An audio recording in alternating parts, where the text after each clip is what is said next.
guest. Today we're talking cybersecurity, and there's no one better to talk to about that than Richard De Vere. Richard, you sometimes style yourself as the anti-social engineer. Why is that? And can you tell us a little bit about what you do as well? Yeah, sure. Well, nice to meet you, Jim, and a great intro. The name is one of the questions I get recurringly as well. Why is it called the Antisocial Engineer? And I guess it's quite a simple story. I once did a very impactful pen test at a Premiership football club. We got back to the office, and the person that I'd gone to the test with, a fellow tester, was he just had his hands just around his head, just kind of what had happened. He was just in shock. And I said, it's social engineering, get over it. And he said, no, this isn't social engineering. He says, you're an anti-social engineer. And I really liked that. It kind of went in the pocket for a few years, as it were. But it was a bit of a running joke, I guess. But that is now the name of your company, is that? Yeah. When I couldn't think of a better name at the very start, and it kind of grew on me, the name, a little bit as well. It explains the company very well. It's what we do.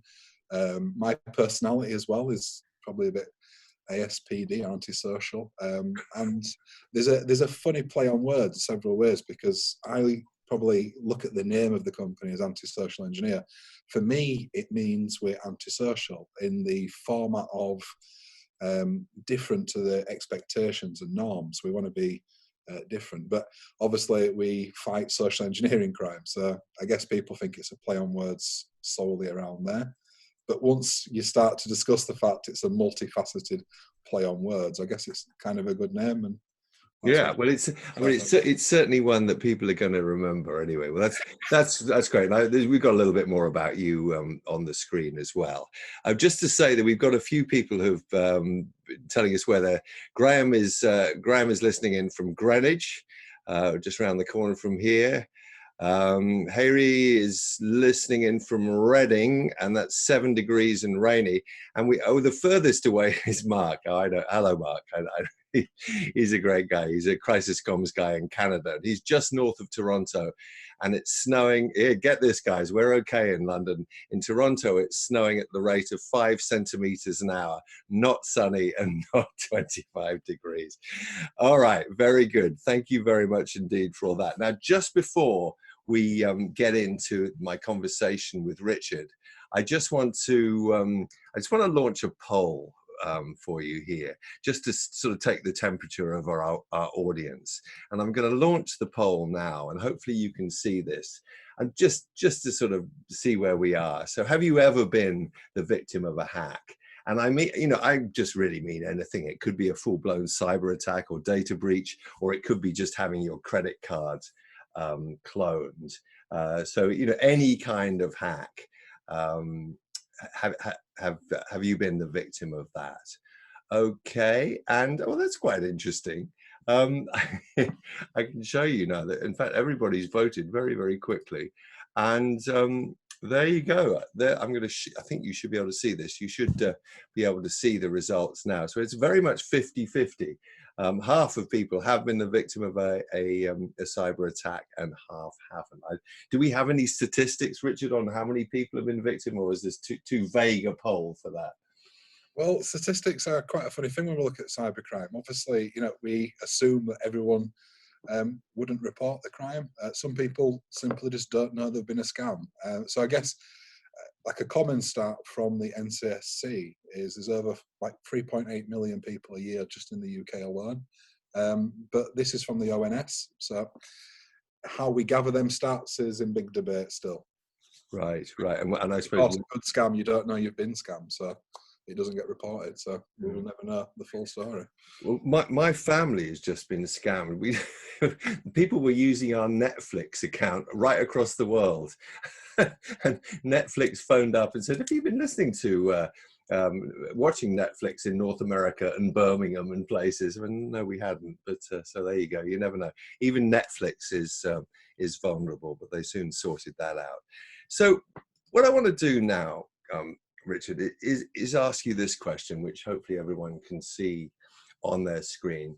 This is a very personal story for you. Obviously, we're not going to get into personal details, but it really is interesting. You've written, after being personally affected by a life-changing cybercrime, I'm on a mission to balance the scales and protect people from the perils of the internet. And I think this was when your family had some problems with the internet, and you worked very closely with the police, as I understand it, to help out. Could you talk about this, please? Sure. It's something very close to my heart. It's a story I've only disclosed to some close people in its full entirety, but it's very kind of triggering for myself. So I'll outline the issue, and basically, I was a completely different person a decade ago. I lived in Australia, for instance, and like an event happened which completely changed my life. And I guess 10 years ago, I was a much younger person, a bit more naive to the ways of the world. And I was very much of that personality of, shaking the fist at the police. Why don't you do something? Why don't you catch the criminals? And I guess I was very similar to a lot of people, kind of mixed up on crime. They feel this kind of anger towards the crime, this kind of bodiless figure, and I really wanted to do something. It was around that time, because this incident shook me so much, it was just around this time I couldn't think of a better way to spend my working years. I just couldn't think of a better industry, a better trade, a task to better people than what I'm currently doing, and I did that. So it was a bit of an adventure. It started as a trauma and it ended as a bit of a magical adventure. But the outline was, it was powerful enough for me to probably self-learn and start that journey of self-learning. And, I was in a very different trade. I always knew I wanted to be the person I am today, but it was a very hard journey to get there. I could see the finish line. And I was kind of clever enough to know the steps between where I was and the finish line. But still, it required a lot of training. Nobody wanted to give me training, so I had to start a small business to gather some kind of on-the-job skills, as it were. I had to teach myself. I self-taught kind of obsessively, day and night. And after a while, building on my kind of lifelong skills, I've always been a bit of a nerd, but building on them skills, I got to a point where I felt comfortable applying for a job. I reached out to a local cybersecurity company, a very high, like it was a company that still is in very high esteem to a lot of people. And they gave me a shot. And I was up against graduates. I was up against people who have spent many years studying cybersecurity. And I think it was my determination, my personality. But in that interview right there, I got the job and I couldn't believe it. I knew that was the very start of the journey still. That was nowhere near the finish line at all. That was the first hurdle. I'd got on the ladder and I got to work with some very exceptionally talented people. To this day, they're still, I'll always be kind of forever grateful for what they taught me. These were people that were kind of robbing banks day to day. They were testing companies day to day. And I kind of, in that environment, I was nurtured and I learned, basically. Okay. The boss of the company was aware of my situation and he only went further to help, really. A chap called Andrew Mason. Okay. All right. Great. Well, that's great. That sort of sets the scene nicely for us. So let's dig into this. Let's start. I guess kind of in a soft way. You do a bit of acronym and jargon busting on your website. I think we all know what phishing is. Although I must say, some of the phishing emails I get these days are unbelievably difficult to detect. Would you go along with that, Richard? Do you think they're getting better at it? They are, and it's there's a consistent trend, I think, to become more and more realistic. The days of African princes with really glaringly obvious errors, they're starting to wean out. And well, actually, I had somebody a couple of days ago, someone in Iran, no, not Iraq, I beg your pardon, in Iraq, who wanted to give me kind of millions of pounds as well because of the kind of ongoing civil war and so forth. So they're still there, these African princes. It sounds like you should check, Jim. You should just Yeah. make sure that was a scam. You think it might be real, Richard? No, Well, you're not here. I think that's Grey here. So let's just bowl through this a bit. I'm a bit unclear about spear phishing. I like the words, but what does that mean? Sure. I guess it's kind of a build on phishing. We all know what phishing is. It's that annoying email that lands in the inbox. It's fairly rarely, like it's obvious to to spot. We see some errors there, and phishing attempts normally are quite generic. But when we get to spear phishing, this is the result of some research. This is the result of some effort, and we see attackers involving the mark or the target in a certain situation where it's kind of pertinent to them.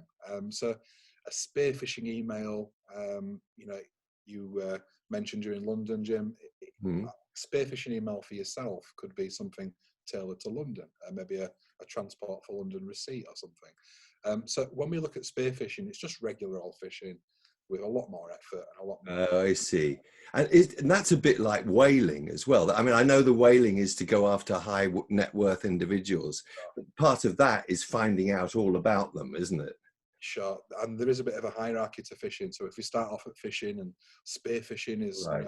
Used to be quite unique, but now we can send spear phishing emails to multiple people, so we can actually get quite good. When we get to whaling, it's very much focused on that person, and it overlaps with kind of CEO fraud. But whaling is, well, the way I look at it, Jim, is kind of phishing is what you do for 20 quid. Spear phishing is what you do for £1,000. Whaling is what you do for £1 million. Yeah. So that's a good way to look at it, I think, because whaling just means there's sometimes an unlimited amount of funds at stake. And we'll see in whaling attempts, we'll see not just sophistication in the actual design of the email, but the whole pretext, the whole supporting evidence of whaling is very powerful. And I suppose, Richard, the fact that we allow so much of our data to go online these days, it's pretty easy to build up a picture. Because I guess what you're trying to do is just sort of give someone a piece of information that feels very private to them, and their response, my response, or whatever, would be, oh God, this must be real because this is something very personal to me. But we let go so much stuff these days that it must be quite easy just from open source material to build up a picture of somebody. Sure.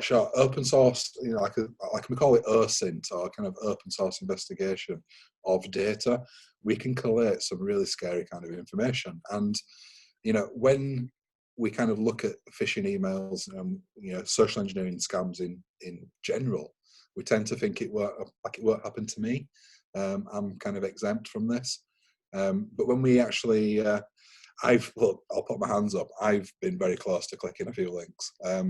That's just the nature of the business. I am a human, and therefore I have some flaws with the rest of the human race. So one of these triggers can sometimes be enough. And I think that's what a good fish has. It has that kind of hook, and it has that feeling. You have a feeling.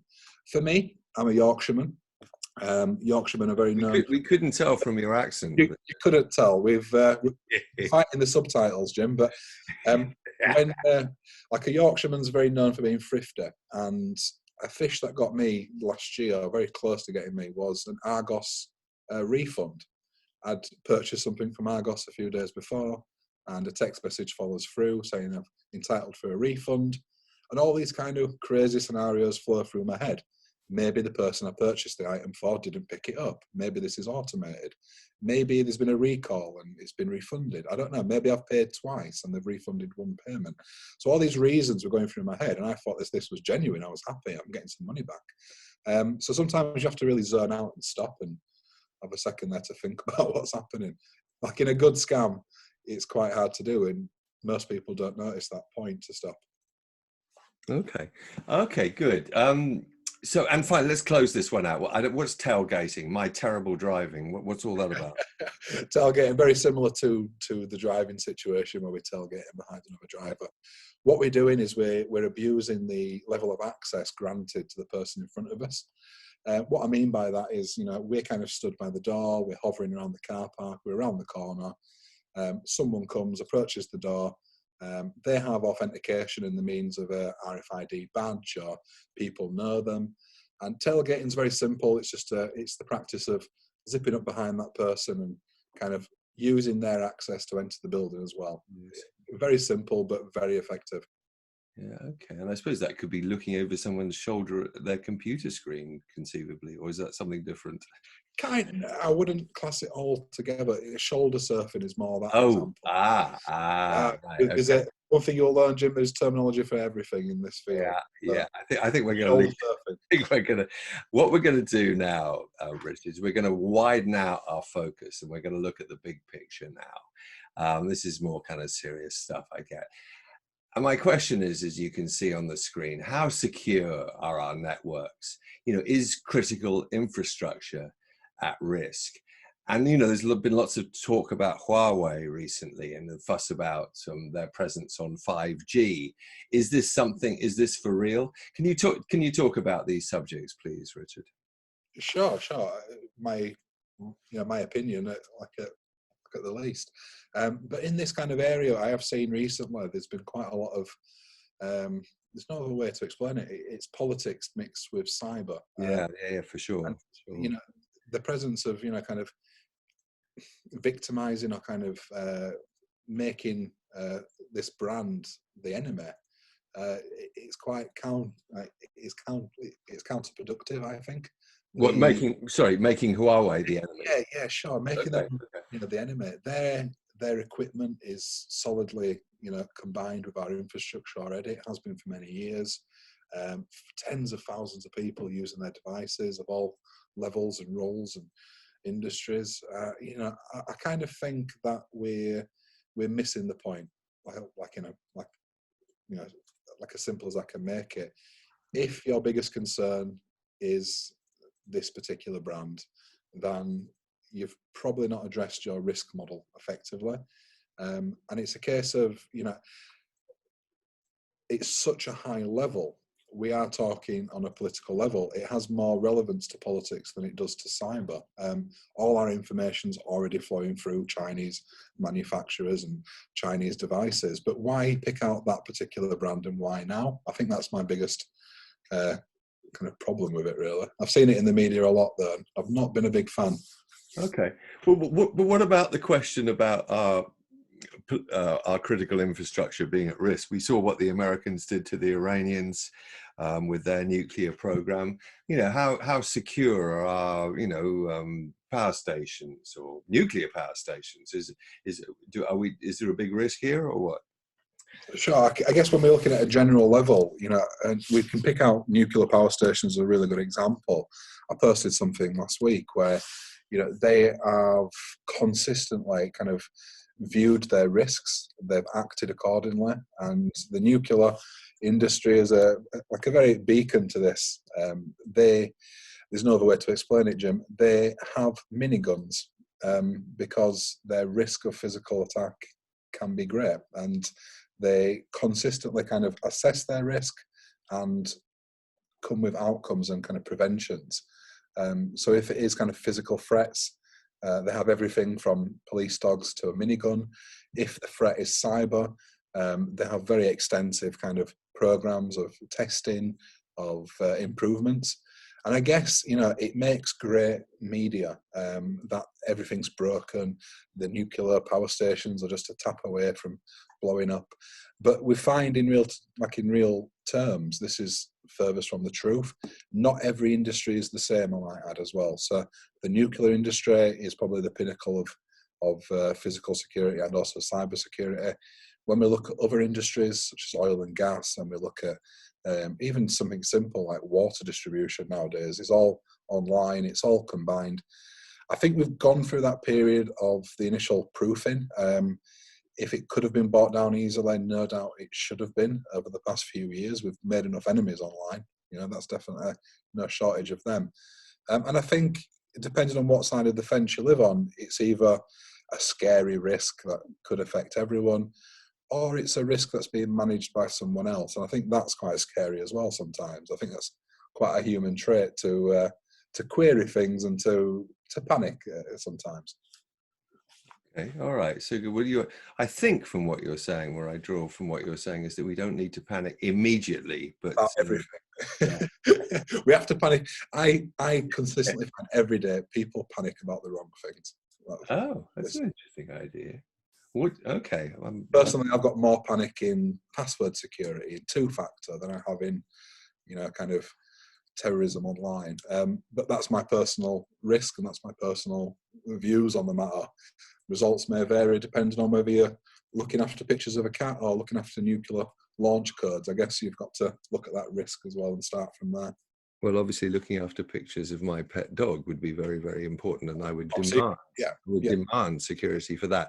But seriously, the two-factor authentication. Do you want to talk to that for a moment, please? Yeah, sure. I guess it kind of gets lumbered down to me to explain what two-factor is and I think you better have. Sure. So two-factor, it's one of them life-saving devices, really, like features. Google launched two-factor many years ago, and last year they published the fact that about 10% of their customers use two-factor. The magic thing about two-factor is once it's enabled, it's actually very hard to bypass. So when we come across two-factor, especially in a company situation, and we're testing through phishing, we get really excited because we've got the password, and then we get really depressed because they've got two-factor. So two-factor really does stop criminals. But the thing is, it's got a bit of a brand issue. Two-factor is complicated sometimes. It can be confusing. It can stop you accessing that thing on the go. And people don't like it. People are a bit resistant to two-factor in everything. But like, as I say, there is massive defenses in just quite a simple thing. And there is a bit of a hierarchy to two-factor. We see kind of SMS two-factor being in the news quite a lot. It's very easy. That's two-factor. Oh, so sure. So, right. I didn't appreciate that. So, like my phone and broadband. I don't think I'm giving anything. Perhaps I'm giving stuff away here. Is Vodafone, and for me to sign into my Vodafone account, they have to send me a little code on SMS, and I must admit I didn't realize that was two-factor. Yeah, like it's a secondary step, right? You need the username, and now you need to have access to the phone, or to get that number. And I guess SMS two-factor gets its knocks because it can be bypassed. It's not perfect, but it's really good to kind of speed up adoption. It takes a few seconds. It's not as good as sole apps that do this, so things like Google Authenticator, Microsoft Authenticator. These apps do provide additional cover, and there is a very clear hierarchy. To kind of level 0 is not having two-factor enabled and quite dangerous. The first level, or kind of the silver medal, I guess, is like SMS two-factor. But the gold medal is that app. It is that one. Okay. Well, I think we better leave that there, but that's obviously something that people need to look into, not least of all myself need to look into this. Just while we're talking about this, can we just very quickly mention passwords? Passwords drive me round the bend. I can't stand them, but I'm aware that we have to use them. Is there any chance we're going to get rid of passwords? And what do you think about using password managers?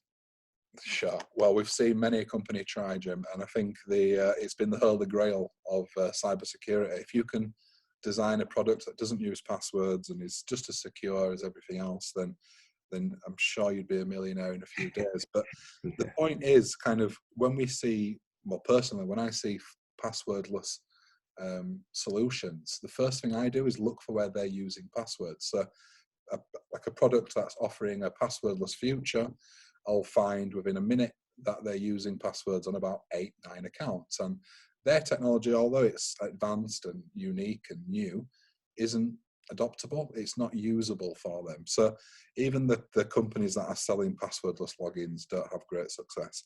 So that's my view on that. But what do we do in that problem? Back to the square one predicament where we need to manage our passwords. We have that problem.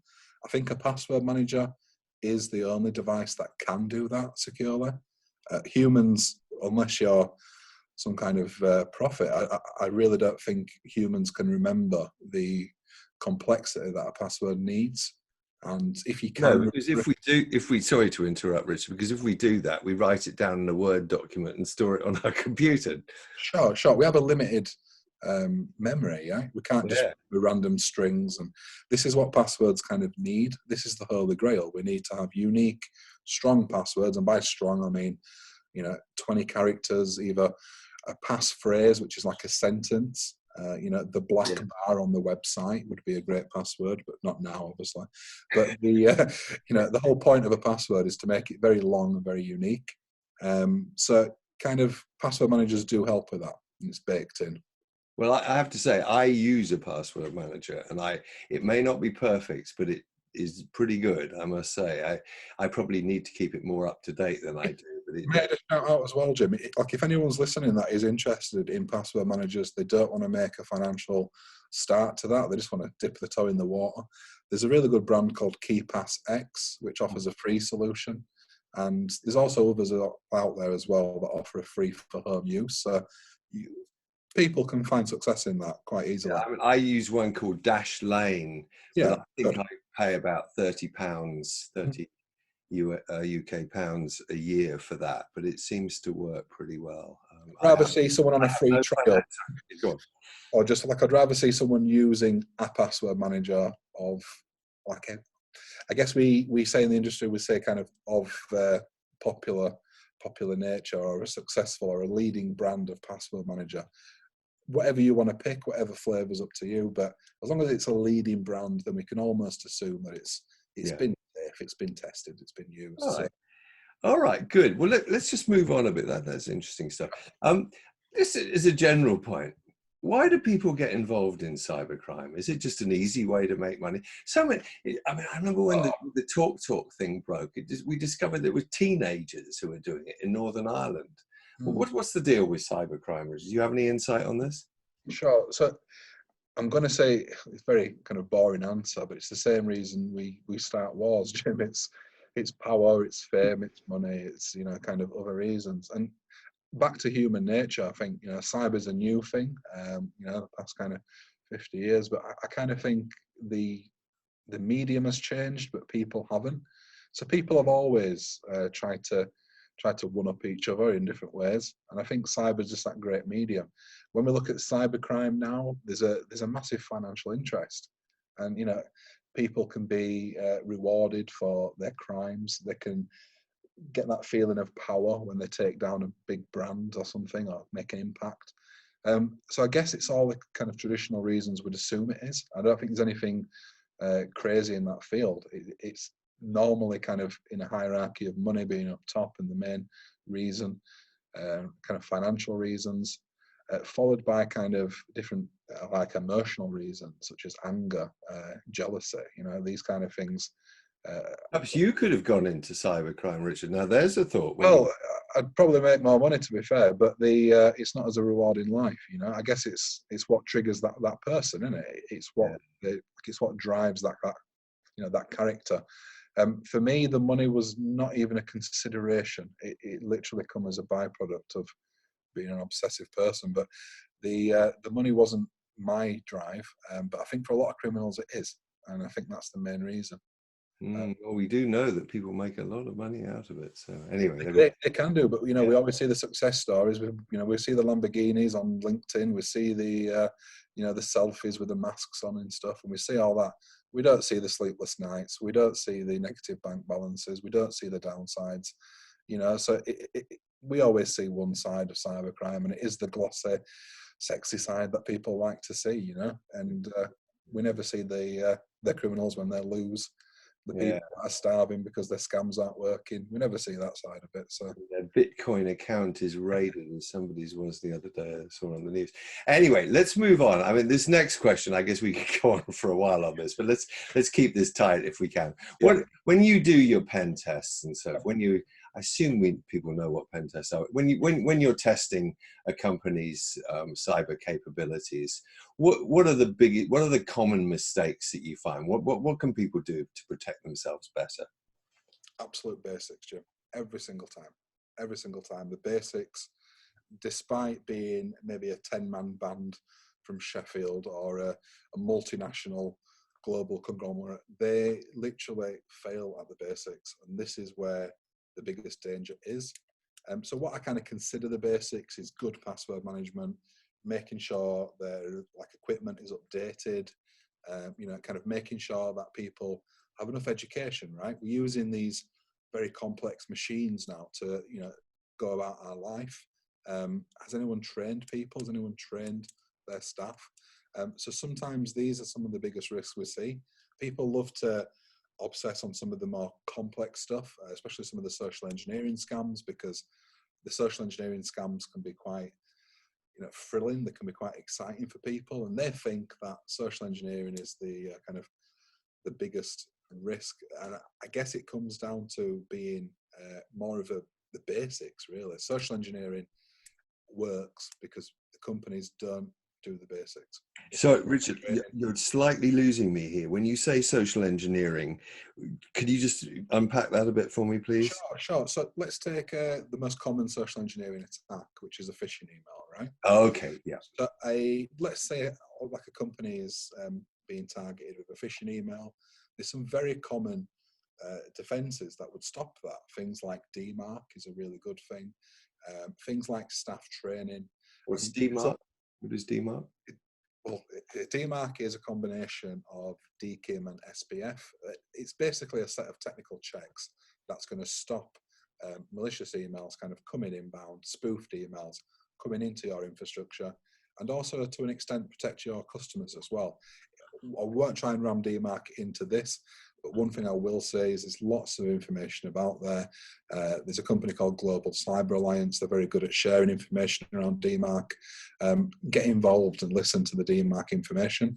It's absolutely essential if you're concerned about phishing, either for yourself as a business or your customers receiving phishing emails from you. DMARC is the way forward. It's quite a simple technical prevention, but we find companies don't adopt it. So again, this is what I mean by the basics aren't being covered. This is how we get success as pen testers. We exploit the basics.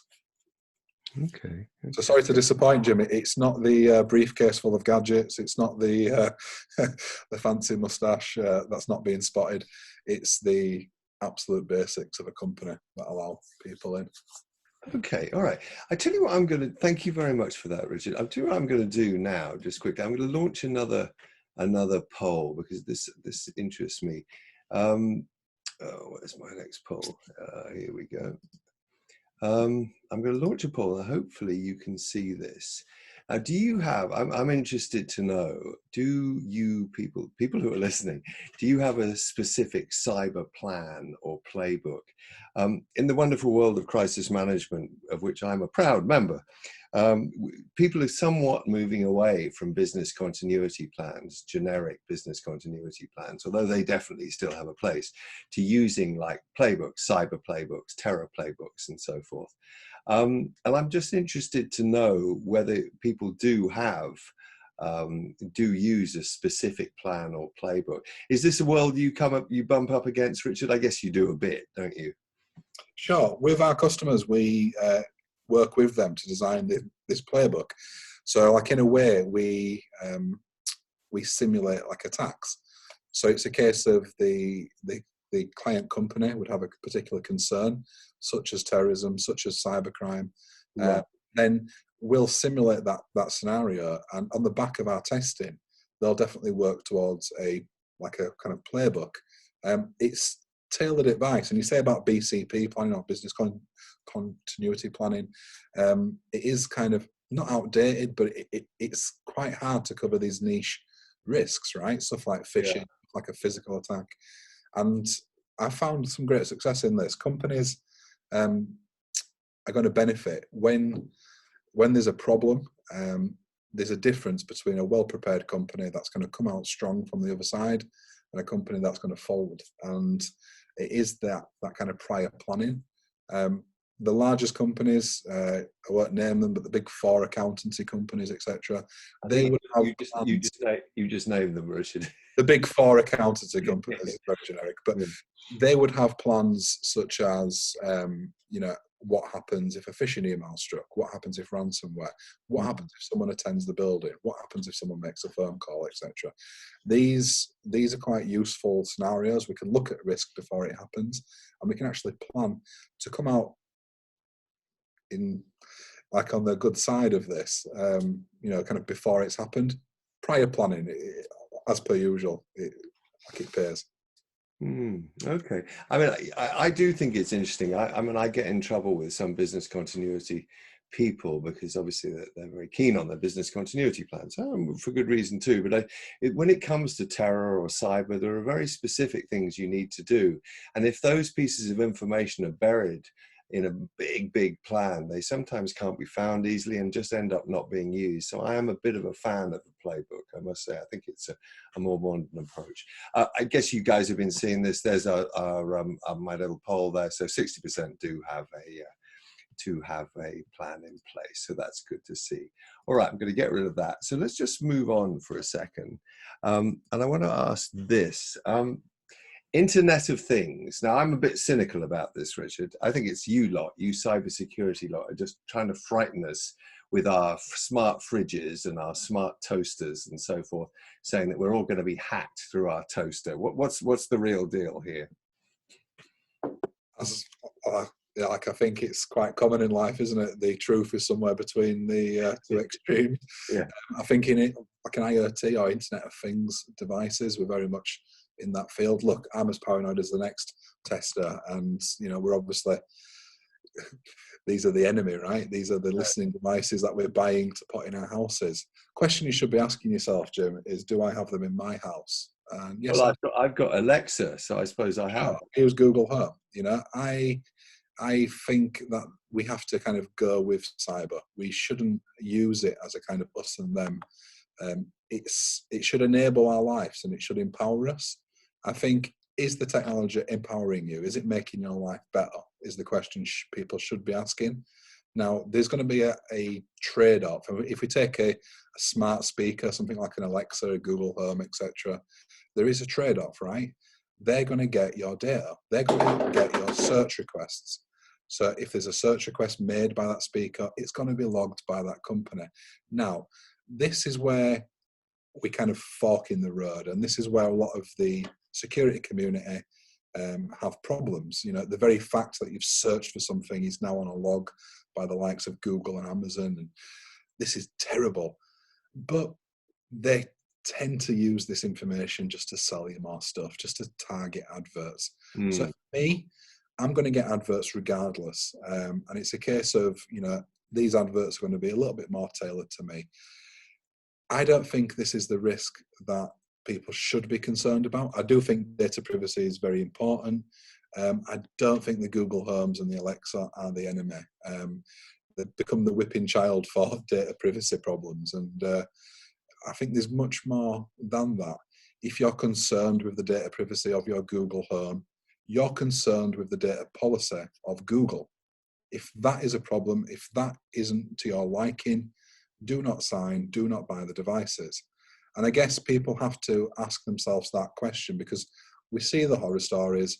People are listening to search results in Germany. Amazon technicians are listening into queries. Siri's recording everything. But is it just the medium of the 2020? Is there, you know, is it any different to, you know, the stuff of yesteryear? And people have to ask themselves what it matters to them, you know? Like, is it making my life better or is it making it worse, really? How I use the device, it makes my life better. It like assists me. And I think the risks, they're to be debated, but it's not really a concern for me, Jim. Okay. I guess it's interesting. I mean, I'm really paranoid about this, but I'm not. No, okay, all right. Well, it's good. It's quite reassuring to hear that you're not. May I just say, on the flip side of this, Jim, you know, we have had problems such as the Mirai attack, where Internet of Things devices have been compromised. They've been bought into a big botnet, and like IoT security has a bit of a reputation for being abysmal. When we step out of the Amazon and the Google ecosystem, we can go into devices made in foreign countries and made in on a budget. I think this is the bigger risk. So I'm going to leave this just on this point. If you're concerned about data privacy, chill out around Alexa and Google and Siri, but do explicitly ban products that are made in a few days by some startup abroad and they've not got any considerations, any safety preventions, no way to reset the password and make it safe. Chuck them away. But yeah, it's a personal preference. It boils down to. All right. Okay. Good. Let's. Haven't had any questions recently, guys? Anybody out there want to pop some questions to Richard? You know, we've only got about 10 minutes to go. So if you've got any cyber questions, please butt in and ask us a question. Just moving on a bit to sort of more government-related things. You talk about in your writing about regulation to combat fraudulent communications. You know, what regulations would you like to see, and what can the government do to combat cybercrime? It's a really good question. It would make me the happiest man alive if there was some support from government, I guess. And what I mean by this is, I was in a meeting with a chap from the Met Police, and it was a time where people were very dismissive of regulation. And it's a case of, you know, I spoke to this chap, and he explained how he'd brought in regulation to stop printing fraud. So in the 1980s, people producing money, people producing currency, fake documents, needed materials such as paper and inks.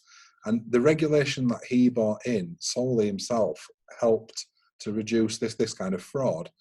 I kind of want to, I was excited by this, that there is some light at the end of the tunnel.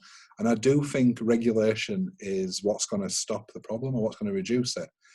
What I mean by this, Jim, is we can get too much regulation. I'm going to pick out an example here of China. Okay, so in China, you cannot spoof a text message. It's impossible. Their government has controlled that situation to the point where it's not technically possible to spoof a text message, which I find quite exciting in a way, because in the UK and other countries we don't have enough regulation, and it's too easy to do basic things like spoof a text message. I think it's a bigger problem, Jim, and I don't think regulation alone will combat this, but a mixture of regulation, enforcement, proactive measures. I think it's getting to that tipping point where we need to do something. And if my idea of regulation is the only one that's kind of on the table, then maybe it's time to address it, maybe, or just kind of view it. It's only one way forward, but I do think it'll be successful. You know, what harm can it do? I mean, you complain about the government not doing enough, but we do now have the National Cybersecurity Centre. How are they doing? What's your take on them? Are they worth their pay? Are they available? Can organisations approach them for advice? What's the deal with them? Yes, is the short one, Jim. I think it's great progress. I've personally had my own disagreements with them, and I've not saw eye to eye with everything that they've said. But I think it's definitely a step in the right direction. I think we lacked that space for a long time as a nation. We didn't have that authority figure when it came to cybercrime. As a young tester, kind of when you see an issue, I didn't know where to report that issue. It's only in the past couple of years that we've seen this kind of support and this kind of collaboration from industry. Now, it's not perfect, and they can be quite dismissive around certain things, but the big effect that they're offering, I think, is quite good. In one thing I will plug is a service they run called CISP. CISP is a service they run to share information. It's the cyber information sharing platform. So they have good success as well. And on a personal level, there's a chap called Ian Levy who brought a lot to the table. He did bring a lot of good things to the to the organisation. Okay, all right, good. Just one thing that, just blowing our own trumpet at You Do Sentinel, one thing that we do, which I think is quite good, and I've done it at other companies before, but we use Slack to send information to each other. Slack, I assume, do you, Richard? Is quite useful? It's like Yammer. Yeah. And we have a Slack channel that we use where people can put, if they get a phishing email, then you post it up there so that it's shared with everyone, so everyone can see the kind of area that, you know, we might be attacked, any kind of new kind of phishing email. And it just sort of keeps people on their toes, I think. And I think it's quite useful. What sparked me is what you were saying about sharing information, and that's the way we do it at UDO, is we share any kind of phishing attacks that we see. I'm just going to say that. Tim has asked a question which I can't answer, but maybe you can, Richard. Is Cyber Essentials a good indicator of a secure organization? Really good question. So Cyber Essentials is the go-to scheme in the UK. And look, if you're going to get a certificate and think you're going to be safer because you've got this piece of paper in your hands, then you're probably not. If you're going to look at Cyber Essentials as a process, that you can look at some key areas and work on them and build to the point where we can get accreditation for Cyber Essentials, then I really do think it is a worthwhile area. You know, I have to speak very highly of them because, again, a bit like the NCSC, there was a big void before Cyber Essentials. The companies that wanted to do something didn't know what to do, and they haven't got time to, you know, contract with 100 different companies to get bits of information and doing it their way, doing it their way. Cyber Essentials was that kind of overarching scheme that it needed. And I think if you just, the first point, anyone that's curious about Cyber Essentials, just go on their website, look at the checkboxes, compare that to your organization, and start to think, would I be safer with you know, some of these checks being done? If you are, then brilliant. Work towards that process. They have a very minimal level. So the first one is a self-certification, and that's something you can do with a form, a few £100 or a minimal fee, and you send that off, and you've got the certification. The goal really for an organisation is to build upon that process to the point where they can get accreditation from a third party, and I think that's the one company should be aiming for, to be honest, because it's not just a like a self-certified certificate. It's the fact that that's been independently audited, and it's definitely a good check for a company. There's very few that compare with it. So if you're starting off in the cyber field, at least look at Cyber Essentials, and you know, you don't have to apply, right? You can still read the website, take the tips, and do them before even applying. Yeah. Okay. I think what most people miss. It's a bit like ISO 27001. You can bring in some of the factoring points. You can learn from that experience without getting the kind of accreditation straight away. Okay. All right, Richard. Thank you. Thank you very much. I hope that's useful to you, Tim. We're sort of coming towards the end here now. And so really, I want you to get the old crystal ball out here, Richard, and gaze into it. And what do you see? Where's all this going? What does the future hold? What trends do you see emerging as far as cyber attacks go and as far as cybersecurity goes? Well, of course, Jim, it's going to be what's on the Gartner Magic Quadrant and the Forrester Waves. No, I actually think it's going to be the same, Jim. I'm not to be a pessimist or kind of sound like I'm depressed in my trade, but I think it's going to be pretty much the same as last year, but worse. And it's going to be a case of, you know, what's going to work. And we've seen this trend over the years where technical defenses are getting harder and harder. And it's coming down to, you know, the kind of human element.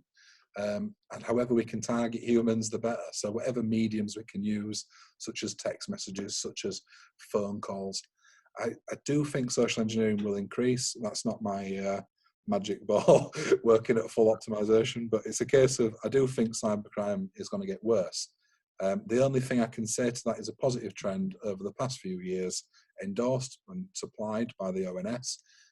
So I think if you're going to buck that trend, if you're going to disagree with the fact that cybercrime is going to rise over the next few years, you better bring like a good mathematician, because the stats show otherwise. And I hate to leave it on that kind of pessimistic note, Jim, but that's my predictions for next year. More scams.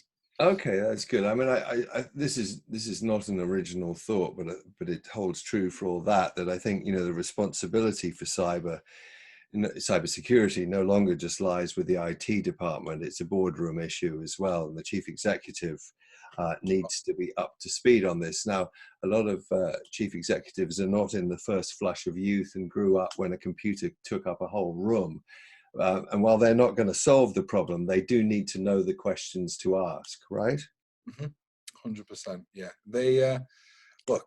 You don't have to be a young person to understand and keep safe online. If anything, the opposite. Use their kind of attributes as always. Use your attributes to what you can do. If you're just an aged businessman that's made all this money in business in very traditional fashion and you're stuck with the cyber risk, then it's just a consultant away, very much like any other business problem.